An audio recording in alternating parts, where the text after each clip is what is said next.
"This house will be mine by morning," Ashley whispered, sliding the warm cup across the table, and she never once imagined that the calm woman watching her stir it had already moved every brick of it out of her reach. Loretta Vaughn folded her hands beside her plate and watched the spoon go around 4 times, 5. She had counted, the way she once counted drops in an IV line, back when counting was her whole job and a sick child sat on the other end of the number. "Drink your tea, Mama," Ashley said, louder now. It was the voice people use on someone they have already decided is not all the way there. "It'll help you rest. Big day tomorrow." "Big day," Loretta said. "By morning." By morning. Ashley smiled. She liked the phrase. She had been saying it all week. Nobody else heard the first part of it. Marcus was in the front room with the baby asleep on his chest. The good tablecloth was out, the one with the cornflowers, and the dinner rolls were still warming in the oven. The whole house smelled of greens and cornbread and the lemon oil she rubbed into the table every Saturday. It was an ordinary Sunday in a brick house off Beatty's Ford Road in Charlotte. The kind of Sunday Loretta had cooked through for 30 years. Here's the part Ashley would have given anything to know, later when the lawyers were in the room and the air had gone out of her plans. She had already lost. She had lost 11 months back, on a Tuesday she could not even remember, in an office she had never walked into. The cup she slid across that table was the last move in a game that ended before she ever sat down. Nobody had told her yet. Loretta knew. Loretta had known for 11 months. Let me take you back. Loretta Vaughn was 63 years old, and she had earned every one of those years on her feet. For 31 of them, she had been a pediatric nurse, most of them on the night shift at a hospital off Statesville Avenue. She knew how to hold a frightened 4-year-old still for a needle and have him giggling by the door. She knew which cry meant scared and which cry meant something is wrong. She had been wrong about plenty in her life. She was almost never wrong about that. She still woke at 5, though no one paid her to anymore. Coffee first, black, the same chipped mug. Then she pressed her clothes, even the house dress, because her own mother had pressed cotton every morning of her life, and Loretta had never found a good reason to quit. The hiss of the iron in a quiet kitchen had been the first sound of her day for 50 years. She had buried her husband 4 winters back, Clarence Vaughn, who ran the same delivery route for 26 years and never once called in sick. The two of them bought the house off Beatty's Ford in 1987. The down payment felt like a mountain that year, and the roof already needed work they could not afford. They paid it down through a layoff, a dead transmission, a boy in braces. The last payment cleared the year before Clarence's heart gave out. He had laughed at this very table and said, "Well, Retta, it's ours now, all of it. Can't nobody put us out." He believed that. She let him believe it, because it was true, and because she had already made certain it would stay true long after the both of them were gone. On the shelf in the front room sat her mother's Bible, the cover gone soft as cloth from handling. Tucked in the back of it, flat against the last pages of Revelation, was a sealed manila envelope. Loretta had put it there with her own hands. She never opened it at the table. She never opened it at all. Now and then she only checked that it was still where she left it. It always was. Above the television hung a photograph of Marcus at 6 years old, gap-toothed, holding up a bass nearly as long as his arm. Her boy. She had raised him in this house, walked him to the bus stop on Beatty's Ford in the black cold of winter mornings, waited with him till the headlights came over the rise. Marcus was a grown man now, 36, soft-hearted, with a wife named Ashley. He had married her 4 years back. Loretta wore her good blue dress to the courthouse and meant every kind word she said that day. So when Marcus's hours got cut at the parts plant that spring, and the young couple's rent came due with less and less to cover it, Loretta said the thing a mother says, "Come stay with me. The house is big and it's quiet. We'll manage." Ashley moved in to help. That was the word she used, help. The first month, Ashley was all sugar. She called her mama, brought her tea on the porch, sat close in the evenings. By the second month, the sugar had a way of running out before supper. By the third, there was a list taped to the refrigerator in Ashley's round handwriting, under the word chores, with little boxes to check, and Loretta's name sat at the top of it. "Just so we stay organized," Ashley said. "You forget things, Mama. It's all right. It's your age." Loretta did not forget things. She had run a ward of sick children on 4 hours sleep and never missed a dose in 31 years. But she let it pass, the way you let a draft into a warm room rather than fight over the window. It had started before the list, if Loretta was honest. 11 months back, on a bad night, Ashley had not known the kitchen window was open. Loretta was out on the porch in the dark, and her own voice came carried to her across the yard. "I'm done, Marcus. She is a burden. That's the word for it. A burden, and this whole house is wasted on one old woman who can't even keep her own checkbook." Marcus had murmured something soft. Ashley had not lowered her voice.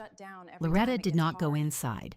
She sat on the porch a long while, hands folded in her lap, and listened to the crickets do their work. The next morning, a Tuesday, she put on her good coat, walked up to the stop on Beatty's Ford, and rode the bus uptown alone. She came home a little after noon with a sealed manila envelope and slid it into the back of her mother's Bible. She told no one where she had been. She made supper that night like any other. That was 11 months ago. The Forgetting song came after, and once Ashley found the tune, she sang it everywhere.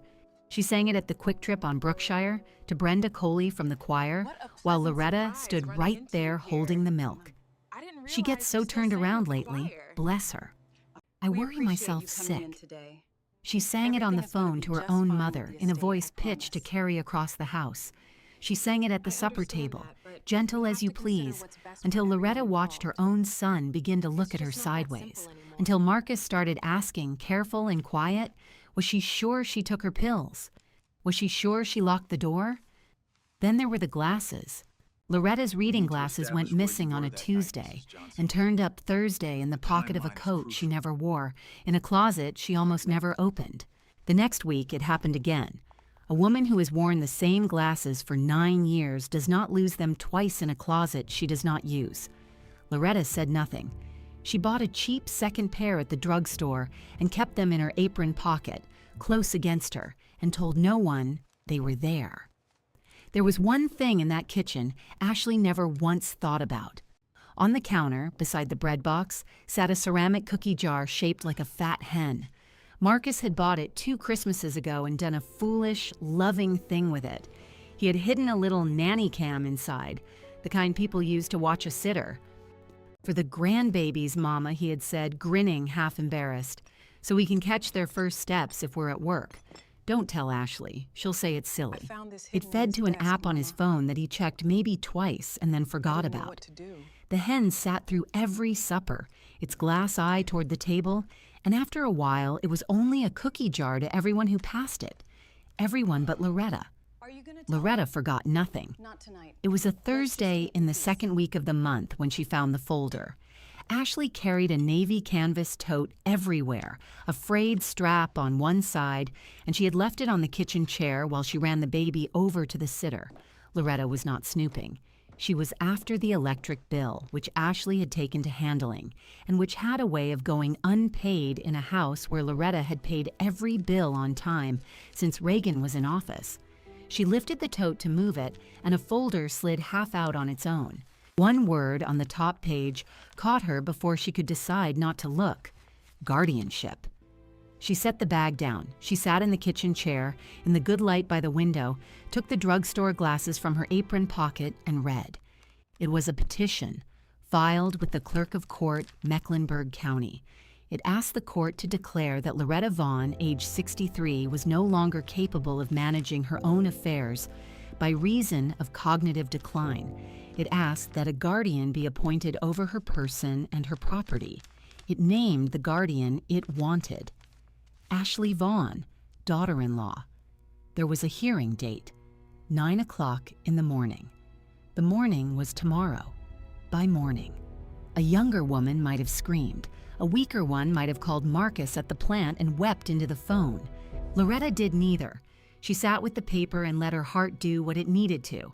It pounded, then it slowed. Her hands stayed flat on the table, the way they had stayed flat through every bad night on the ward. 31 years of emergencies had trained her body in one trick above all the others. The worse the news, the quieter she got. Panic was a luxury for people with nothing on the line. Loretta had everything on the line, and she had one thing more, something flat and sealed and patient against the back pages of her mother's Bible. She read the petition through twice more until she had the whole shape of it in her head.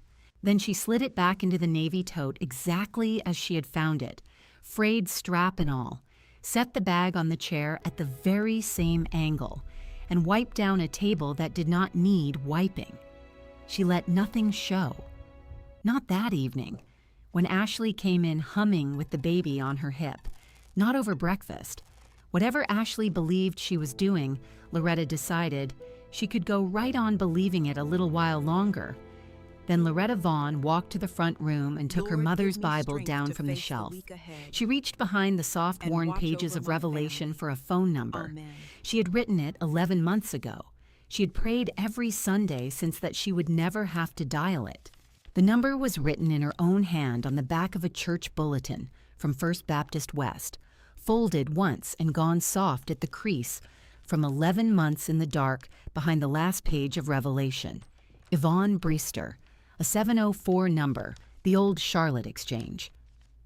Loretta carried the bulletin down the hall to her bedroom at the back of the house, closed the door without a sound, and sat on the edge of the bed she had shared with Clarence for 35 years. It was near 9 o'clock. Through the wall came the low mutter of the television and the small music of Ashley moving in the kitchen, water running, the baby's bottle going into the warmer. Loretta waited until the door at the far end of the hall clicked shut. Then she set her drugstore glasses on her nose, smoothed the bulletin flat against her knee, and dialed. It rang twice. Yvonne Brewster. Miss Brewster, this is Loretta Vaughn. I don't know if you'll recall me. You did some work for me last summer. The house off Beatty's Ford. There was the briefest pause, the sound of a woman setting down a pen. Mrs. Vaughn. Of course I remember you. The pediatric nurse. You came into my office on a Tuesday and you knew exactly what you wanted before you sat all the way down. I don't forget a client like that. A warmth came into the voice. And then, underneath it, something more careful. It's late for you to be calling me. Tell me what's happened, Loretta told her.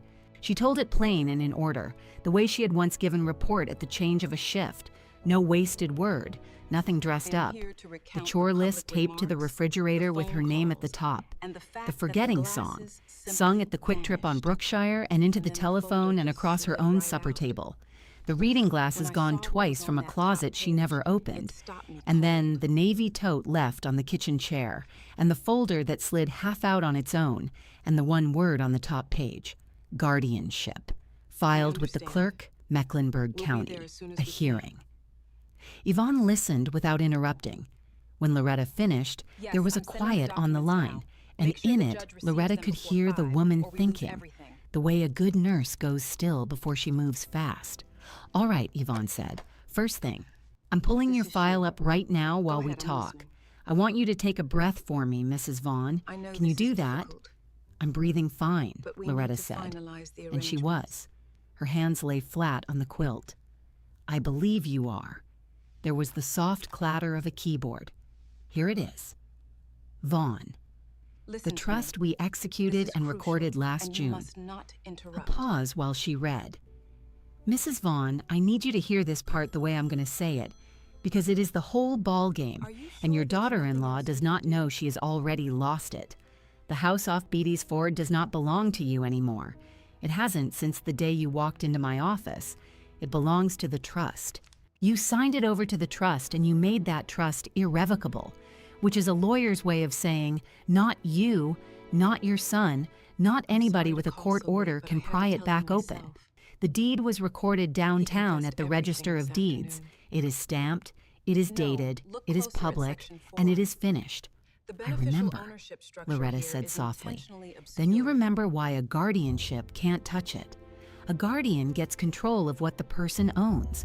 You don't own the house, the trust owns the Yes, I'm house. listening. She could be named The guardian probate over your judge signed the order shoelaces this and your morning. grocery list, and it It's would not finally move one settled. brick of that property, because the property was never going to be yours to lose. Yvonne let that sit a moment. She filed to take a thing you I know already it's gave not what you away. expected, but Loretta closed this her really is eyes. for the best. 11 months she had Is carried that that what they told you envelope at the and said farm? nothing, while a young woman stood in Yes, her I have kitchen the and taught papers her right own here. son to look at her sideways. But this changes 11 everything months we of being discussed. called forgetful by a person who had no idea what Loretta had taken care to never once forget. There's a hearing date, Loretta said. On the paper I saw, it read like it was set for the very next morning. It frightened me, I'll be honest with you. It read like a thing already done. Yvonne made a small sound, almost a laugh, but there was no humor in it.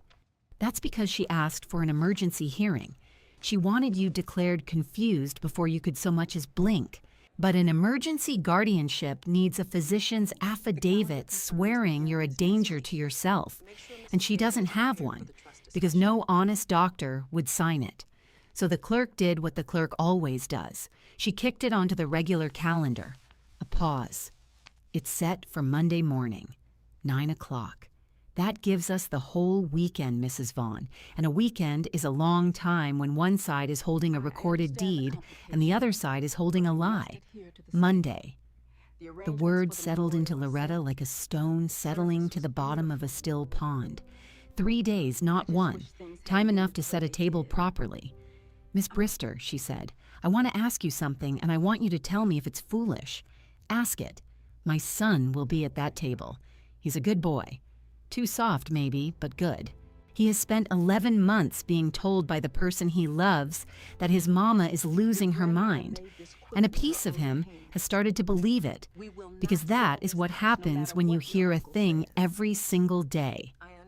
Loretta's voice did not waver, but she pressed her free hand flat against the quilt. I don't want to win this in a courtroom on Monday where he isn't even in the room. I want it to come out here, at my table, in my house, where he can see the whole of it with his own eyes and never have to wonder again. The line was quiet for a moment. You want me to come to dinner? Yvonne said. Sunday evening. I'll feed you better than you've eaten all month. Bring the papers. The trust, the deed, the recording stamp, all of it. Bring it in your bag and let it stay there until I ask for it. Loretta opened her eyes. I'll handle the rest of what happens at that table. You just bring the truth and set it by your plate. When Yvonne Brister spoke again, the careful lawyer was gone out of her voice, and what was left was one black woman in Charlotte speaking to another across 30 years of difference in age and not 1 inch of difference in understanding. Mrs. Vaughn, she said, I have been doing this work a long time, and I have watched more than one family put an old woman in a corner and call it love. I would be honored to come to your dinner. What time do you serve? We sit down at 6. Come at 5 and we'll have coffee first. I'll be there at 5. Loretta said her goodnight, set the phone face down on the quilt, and sat a while in the lamplight. Then she folded the church bulletin along its soft crease and put it back where it lived, flat against the last pages of Revelation, and slid her mother's Bible into its place on the shelf. Let me tell you about that Tuesday, the one Yvonne remembered, because it is the one Ashley never knew happened. It was the morning after the porch, the morning after Loretta sat in the dark and listened through an open window while a voice she had welcomed into her home called her a burden and a waste, and an old woman who couldn't keep her own checkbook. She had not slept, but she had not wept either. Somewhere in those small hours, between the crickets and the first gray light, the nurse in her had finished doing what nurses do, which is look at a bad situation without blinking and decide on the next right thing. She had seen this before. 31 years on the ward had shown her every shape a family can take when there is something to be gained at the bedside of someone who has gotten old or gotten sick. She had watched sweet daughters turn into accountants overnight. She had watched a son she'd never once seen visit show up the week the talk turned to the house. She knew the look. She had started to see it just at the edges in her own kitchen. So that Tuesday, she pressed her good coat, walked up to the stop on Beatty's Ford in the cool of the morning, and rode the bus uptown by herself. She found the office of the estate attorney a friend from the choir had once mentioned, a young woman named Brister, who was supposed to be sharp and supposed to be honest. Loretta sat down across the desk and said, in so many words, "I want to put my house somewhere no one can ever take it from me. Not a court, not a stranger, not family. I want it done so completely that there is nothing left to fight over." Yvonne Brister had looked at her a long moment and said, "That's an irrevocable trust, and I have to be sure you understand it means you are giving up ownership for good." And Loretta had said, "I understand it better than you know. I have watched people lose everything by holding on to it too tight." They worked through the afternoon. The deed went down to the Register of Deeds and was recorded the same week. Loretta carried home a sealed manila envelope, slid it into the back of her mother's Bible, and made supper that night like any other Tuesday.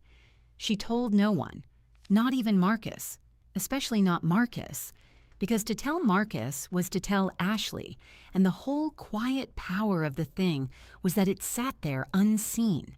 The day after she was called a burden, she'd made herself untouchable, and then she had waited 11 months to find out who she'd been right about. Now she knew. Over the next 2 days, Loretta did a thing that cost her more than the phone call had. She let Ashley believe she was winning. She grew soft and tired at the edges, the way they expected her to be.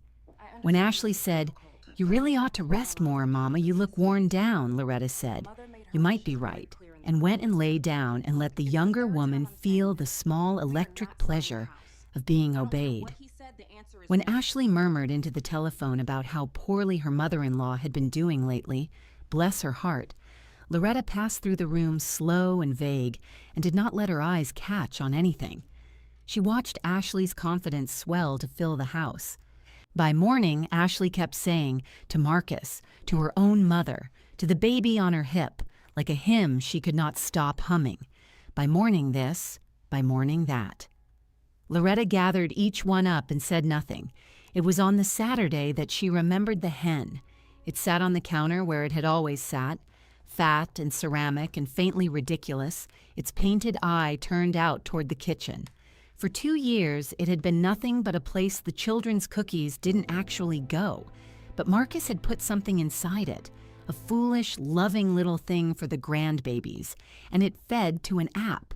And the app, Loretta recalled, was still loaded on the old tablet he'd handed down to her so she could watch the baby's first wobbling steps from her chair. She found the tablet in the kitchen drawer beneath the dish towels. It woke when she touched it.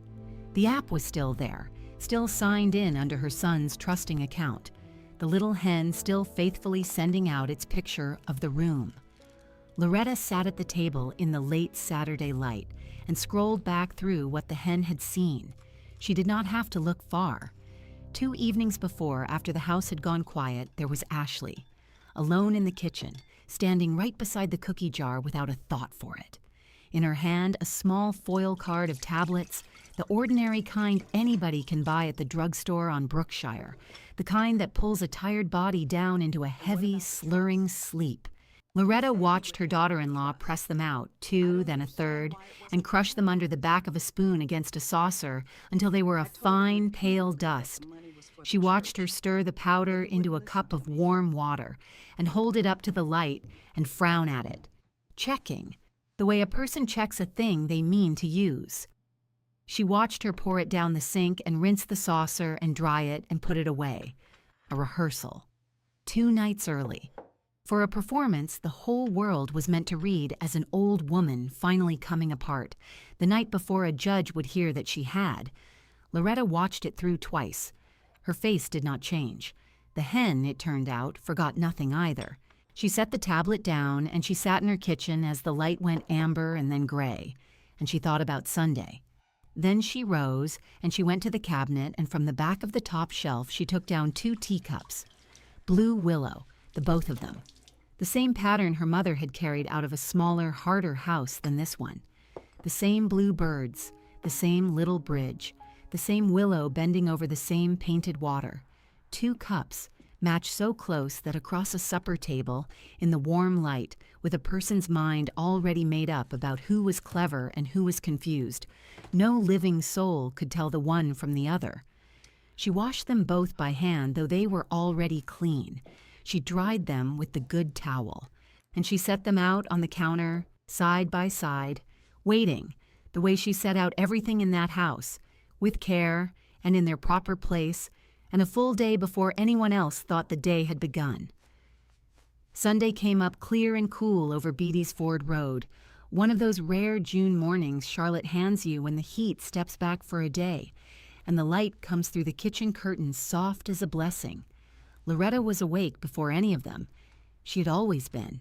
31 years of rising in the dark to stand on a ward by 7 had wound a clock into her body that no amount of retirement could ever unwind. And on this particular Sunday, she was grateful for it. She lay a moment in the bed she had shared with Clarence for 35 years and listened to the house breathe around her. The tick of the old furnace, the far complaint of a truck working its way up Brookshire, the small waking sound of the baby down the hall, and then the hush of someone gathering him up. Then she rose and she dressed in her good gray suit and she went to church. She went alone, the way she had gone alone every Sunday since Clarence passed, because Ashley had stopped offering to come a long time ago, and Marcus worked Sundays now to make back the hours he had lost. Loretta did not mind. There was a particular peace in walking into First Baptist West by herself, in taking her own pew 3 back from the front on the left, in opening the hymnal whose spine she had loosened with her own thumbs across 40 years of Sundays. The pages of that hymnal were soft as cloth where her fingers always landed. She knew the hymns without looking.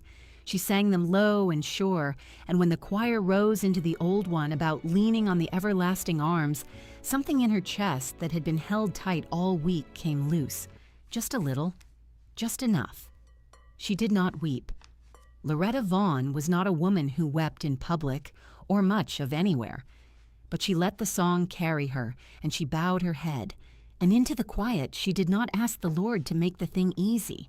She asked only that, when it came, she would have the stillness to do it right. Then she shook the pastor's hand at the door, and she walked the 4 blocks home through the cool of the morning, and she rolled up the sleeves of her house dress and began to cook. She cooked the way her mother had taught her, which is to say slowly and with attention, and as though feeding people were a form of speech. She cut up a chicken and floured it and set it to fry in the heavy black skillet that had come out of her mother's smaller, harder kitchen the same year as the blue willow cups. She put on a pot of greens with a smoked turkey wing and let them go low all afternoon until the whole house smelled like Sunday itself. She made the cornbread in the cast iron and the macaroni baked with 3 cheeses the way Marcus had loved it since he was a boy. And she peeled sweet potatoes at the sink and looked out the window at the yard Clarence had kept so fine, and she did not hurry. There was no hurry in her.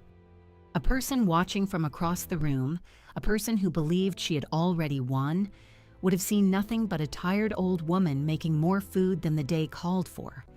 They would not have seen the care in it. Care, in that house, had always looked like ordinary work done right.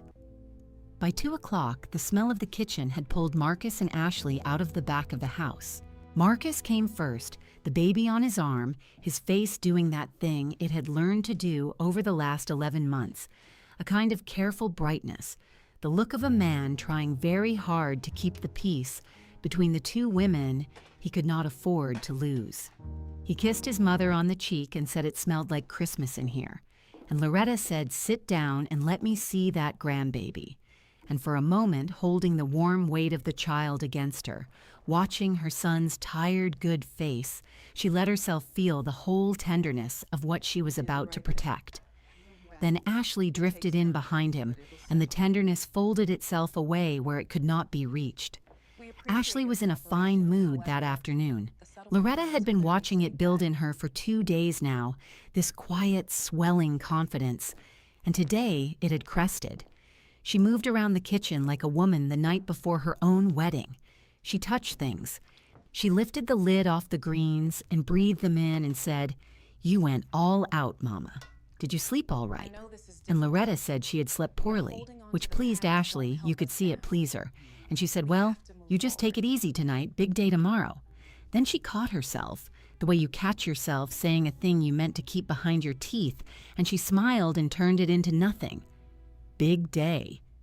Loretta only nodded and basted the chicken. By morning, Ashley had been saying all week, the words slipping out of her again and again like a tune she could not stop humming. By morning, we'll have everything sorted. By morning this, by morning that. She did not know that Loretta had counted every one of them. She did not know that the morning she kept promising had a courtroom in it, and a clerk, and a hearing set for 9, and that the woman she kept watching with such soft concern had already taken the trouble to make that morning impossible. At 4:45, Loretta untied her apron and set the good cloth on the dining room table, the heavy white one with the drawn thread edge that only came out for holidays, and she laid 4 places. Ashley, passing through with the baby, noticed the 4th. "4, Mama," she said. "We expecting somebody. A friend of mine," Loretta said, smoothing the cloth flat with her palm. "Yvonne, from a while back. She called in the week, and I thought, why not? It's been an age since I fed anybody but family. You'll like her. She's good company." Ashley's smile held, but something behind it shifted, the way water shifts when something moves under it. A guest, tonight. The one night she would have wanted the house to herself and the old woman, tired and alone and easy to manage. But there was nothing she could say that would not sound strange, so she said how nice, and went to put on lipstick, and Loretta finished setting the table, and at 5 o'clock exactly the doorbell rang. Yvonne Brister stood on the porch in a plum-colored church suit with a leather bag over her shoulder. And when Loretta opened the door, the 2 women looked at each other for one long, quiet second, and an entire understanding passed between them without a single word. Then Yvonne smiled wide and warm and said, "Mrs. Vaughn, that house smells like my own grandmother's," and stepped inside. They had coffee first, the 4 of them, in the front room. Loretta poured from the good pot. Yvonne was, as promised, fine company. She admired the baby and asked Marcus about his work and laughed at the right places and let Ashley talk. And Ashley, who could never resist an audience, talked. She set her leather bag down beside the wing chair, unhurried, and let it sit there closed, the way Loretta had asked her to, the truth in it folded and patient and giving off no light at all. Only once did her eyes meet Loretta's across the room, a brief, flat, steady glance over the rim of a coffee cup, and in it Loretta read the whole of what was coming and was not afraid. At 6, they sat down to eat. It was a good supper, and for a while it was almost a happy one. The food went around and came around. Marcus ate like a man who had not been fed properly in a year, and maybe he had not. The baby banged a spoon and was forgiven. Yvonne told a story about a wedding where the cake collapsed and had the whole table laughing, even Ashley, even Loretta. And underneath it all, the clock on the mantel ticked toward the part of the evening that everyone but 2 of them thought they understood. It was Ashley who brought up the tea. She always made the tea. It had become one of her little kindnesses, one of the soft public ways she had of showing what a burden it was to care for an aging woman who could no longer be trusted to care for herself. She rose and gathered the dessert plates and said in that bright, tending voice, "Let me put on some tea. Mama always likes a cup after supper, don't you, Mama? It helps her sleep." And she went into the kitchen. Loretta sat with her hands folded in her lap and did not turn her head. She did not need to. She knew that kitchen the way she knew her own breathing. She heard the kettle. She heard the cabinet. She heard the 2 blue willow cups come down, the very cups she had washed by hand and set out the day before, the ones matched so close that no living soul across a warm table could tell the one from the other. She heard the small sounds a person makes when they think no one is listening, the soft tap of a spoon, the run of the tap, a pause. She heard the pause most of all. And then Ashley came back into the dining room carrying 2 cups of tea on saucers, steam rising thin off the both of them, smiling, leaning down close, and she set 1 cup by Loretta's plate with both hands, the way you set a thing down for someone you have decided is fragile. "There you go, Mama," she said, soft as anything. "You drink that down now. It'll do you good by morning." By morning, the last one. Loretta looked down at the tea steaming gently by her plate, the little painted bridge on the cup, the 2 blue birds, the willow bending over its painted water, and she said, "Thank you, baby," in a voice with nothing in it but supper and weariness. Ashley set her own cup down at her own place across the table. Then she straightened and she said, "Oh, the rolls. I left the rolls warming. Let me get those before they burn." And she turned, pleased with herself, pleased with the whole shape of the evening, and walked back toward the kitchen. She was gone perhaps 4 seconds. You have probably already guessed what Loretta's hand did in those 4 seconds. You have not guessed how quietly it did it. There was no haste in it, no tremor, nothing a person glancing over would have caught. Her hand left her lap and crossed the white cloth without hurry, and it took the cup Ashley had set by her plate, the warm one, the one that had been stirred and rinsed and stirred again, and it set it down gentle at Ashley's place across the table. And it brought Ashley's cup back, the clean one, the honest one, and set it down by her own plate, square on the saucer, steam still rising. 2 cups, the same blue birds, the same little bridge, the same willow over the same water, traded so smoothly that the cloth beneath them was not even troubled. Then her hand went back to her lap and lay there, still, and her face was the face of a tired old woman waiting on her tea. And across the room, Yvonne Brister looked down at her own plate and said nothing at all. Ashley came back with the rolls in a cloth-lined basket and set them down and slid into her chair, still riding the high of the night, still humming inside herself with all the bright tomorrows she had promised. She reached for her cup without looking at it, the way you reach for a thing you are certain of. She wrapped both hands around it for the warmth. She lifted it and she breathed in the steam, and over the rim her eyes found Loretta's across the table, soft and sure, and full of a pity she believed she was being kind to hide. "Drink up, Mama," she said, and she took a long, slow swallow of her own tea.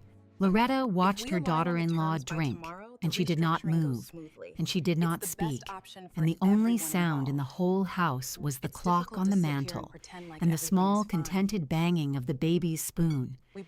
She lifted her own cup then, the clean one, and she took a sip, and she set it down again without a sound. Across the table, Ashley drank again, deeper, and smiled, and reached for a roll, and began to talk about the morning. She talked about the morning the way she had talked about it all week, light and certain, like a woman reading aloud from a future she had already lived in. She said she had pressed her navy blouse and laid it over the chair back, because there was business to see to downtown, and a person ought to look like she could be trusted with it. She lifted the cup as she spoke and drank without tasting, the way you drink a thing your hands have known 1,000 times over. Loretta sat with her own clean cup before her and watched the tea go down in her daughter-in-law's hands, and she held her peace, for there was nothing left in her to say that the evening would not say far better on its own. It came on slow, the way the thing had been built to come on slow in somebody else. First, it was only a softness at the front of her words. Ashley reached for the word respectable, and the start of it slipped sideways out from under her. She laughed at herself and blamed the long week, all that seeing to everything, all that carrying, and Marcus, tired and tender and glad to have peace at his table, told her she ought to rest and laid his hand over her wrist. Across the white cloth, Yvonne Brister set down her fork without a sound and folded her hands and watched, the way a person watches a clock she knows for certain to be keeping good time. By the time the mantel clock had ticked its way past the half hour, Ashley's eyes had begun to do the thing eyes do when the body is asking to lie down and the mind has not yet given it leave. They slid and caught and slid again. Before we "You all proceed, right, baby?" I need to make it Marcus clear said, that this low, affects leaning toward everyone in her, this and room, she said, not just the "Course I estate. am, only it came out gentled and far off, the edges worn smooth."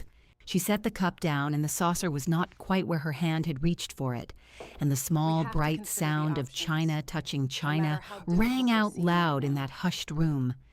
She looked at her own fingers as though they had gone and betrayed her, as though they belonged to some slower, older woman she had never once had the patience to sit with. Then she gathered herself, the way certain people do, certain of themselves, right up to the very end. She pressed both palms flat to the table and pushed herself a little straighter and raised the cup again. And she said she wanted to say something, wanted to say it now with everybody gathered here together, because that was the whole of it, wasn't it? Family looking after its own. To the morning, she said. And the two words she had carried behind her teeth the whole week long rose up in her one last time, only now they came apart in her mouth, loose and slow and far between. "By morning," she said.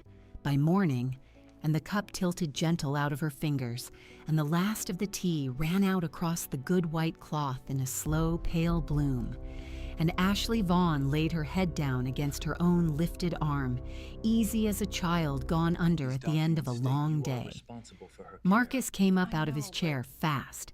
"Ashley," he said, and then her name a second time with a hard edge on it.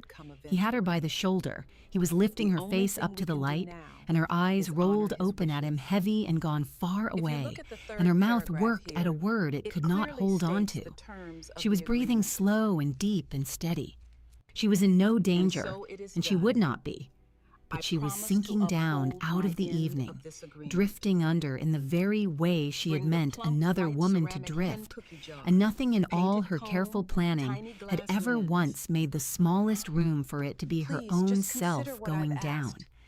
"Mama," Marcus said, and there was a small boy in his voice now, the very one from the silver frame at 6 years old on the side table. "What's the matter with her? Do I call somebody? Do I call the ambulance?" Loretta looked at her son across the table she had laid with her own 2 hands, and she answered him in the low, even voice she had used on frightened young mothers for 31 years on the children's ward. "She is only sleeping, baby," she said. "She will sleep it off and wake up dull and heavy-headed and perfectly fine by supper time tomorrow. There is nothing in her that will not pass clean through her by then. I promise you that." And then she folded her hands and said, "Go on now and bring me the cookie jar." He didn't follow her. He just stared. She said it again, soft and plain as bread on a plate. "The cookie jar, Marcus. The little hen. The one you fixed up for the babies. Bring me your phone and open up the cookie jar." And something turned over hard behind her son's eyes, some cold first piece of knowing, because he was the one who had hidden that little glass eye inside the smiling ceramic hen on the counter.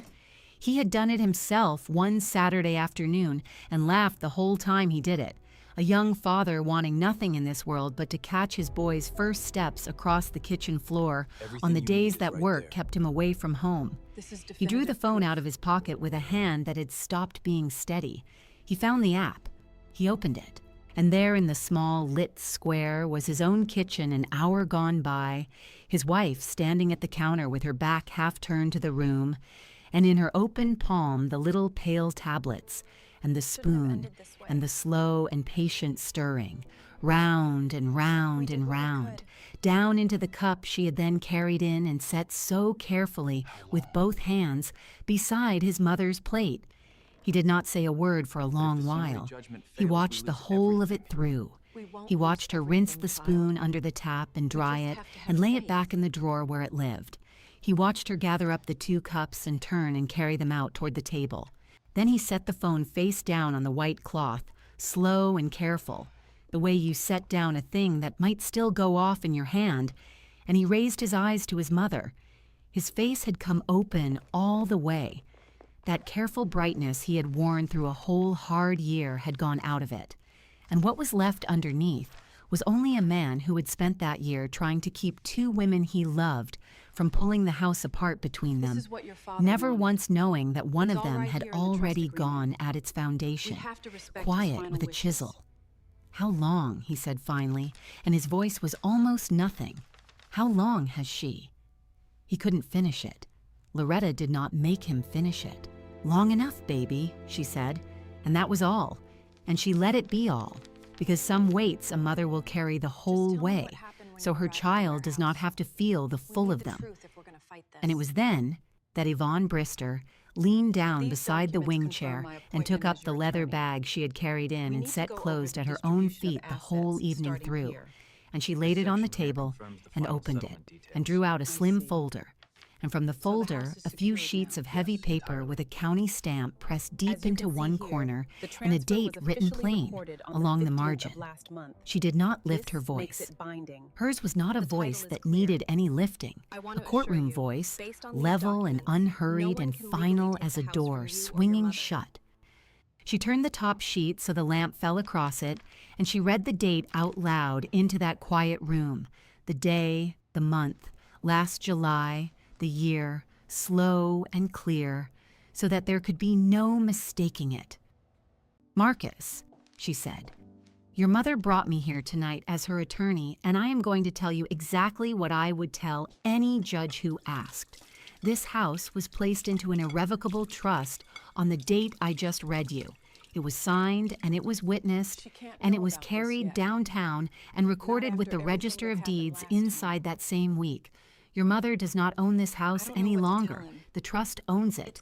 She cannot sign it over to a living soul, and not a living soul can take it from her. And there is no judge in all of Mecklenburg County with the power to hand it to anybody, because there is nothing here left to inherit, and there is nothing here left to take." 11 months. You could watch the number go down into Marcus and find the exact place where it fit. 11 months back was last summer, the summer his hours got cut back, the summer Ashley had carried her things into the back bedroom to help out, she had said, just till things turned around. It was the summer Loretta had stood at her own kitchen sink late one night with the water running soft over a plate, and heard straight through the thin bedroom wall her son's wife on the telephone, low and easy, naming her a burden. An old burden, she had said, that was going to be hung around their necks for years yet. Loretta had not cried that night. She had turned the tap off and dried her hands and lain still in Clarence's bed until the first gray came up in the window, and then she had dressed in this same gray suit and driven herself downtown and sat across from Yvonne Brister and signed her mother's small, dear, hard-bought house into a shape that no grasping hand would ever get its fingers closed around. The papers she had kept after, the copies folded away in oilcloth at the very back of her mother's worn Bible on the nightstand, she had never once had cause to bring out at any table in front of anyone. It had been enough, all these long months, just to lie down at night knowing they were there.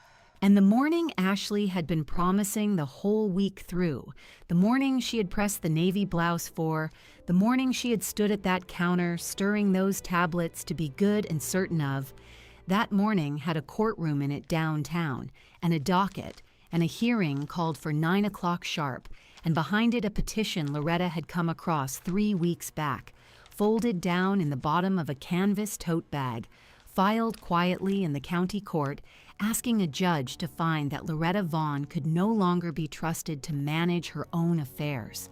The pills had been for that. An old woman brought in tired and slow and slurring her words, and dim, the very picture the petition had already painted of her, set down in front of a judge who had never once sat with her across a cup of anything. That had been the whole plan for the morning. And now the morning would come up just the same, and the woman who had built it, brick by careful brick, would sleep straight through the hour of it at her own kitchen table, and the petition would go up before the court with no living voice left to carry it but the plain recorded truth. What came after? It came slow, the way these things always do, in offices and on letterhead and in the patient grinding of a county, finally set to doing the thing it ought. But it came. The hearing opened at 9, and Loretta was in the room in her gray suit, clear-eyed and certain of every date they put to her, and Yvonne Brister laid the recorded trust before the court, and the petition that had asked the world to call Loretta, confused, was thrown out before the morning was through, and the clerk set a flag against it in the file so that it could never be slipped back in, quiet to be tried a second time. Adult Protective Services opened a report inside the week, and the name on the front of it was Loretta's, not as the one accused of anything, but as the one to be looked after and kept from harm. A drafted power of attorney came to light among Ashley's papers. Loretta's own signature traced careful onto the line in a hand that had never in its life been Loretta's, and that one thin sheet of paper walked itself out of the county court and across the street to the district attorney, where the copying of an old woman's name onto a thing she never signed stops being a family quarrel and becomes a matter with a far harder name on it.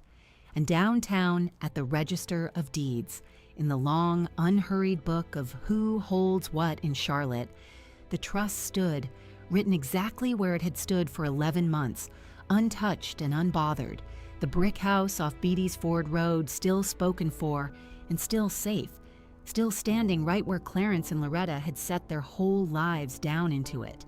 Ashley woke the next afternoon dull and heavy and perfectly well, in a house that no longer held a single thing in it for her, and whatever passed between her and Marcus after that passed behind a closed door and is not ours to go in and sit down in. The baby kept right on waking sweet and hungry down the hall. Marcus kept right on rising in the dark to go and gather him up, and Loretta went on the way she had always gone on, up before any of them while the windows were still black, dressed and certain, moving through her own kitchen with care, setting each thing back in its proper place a full day before the rest of the world believed the day had so much as started. Morning light came up easy over Beatty's Ford Road. On the drain board sat one blue willow cup, washed by hand and turned upside down to dry.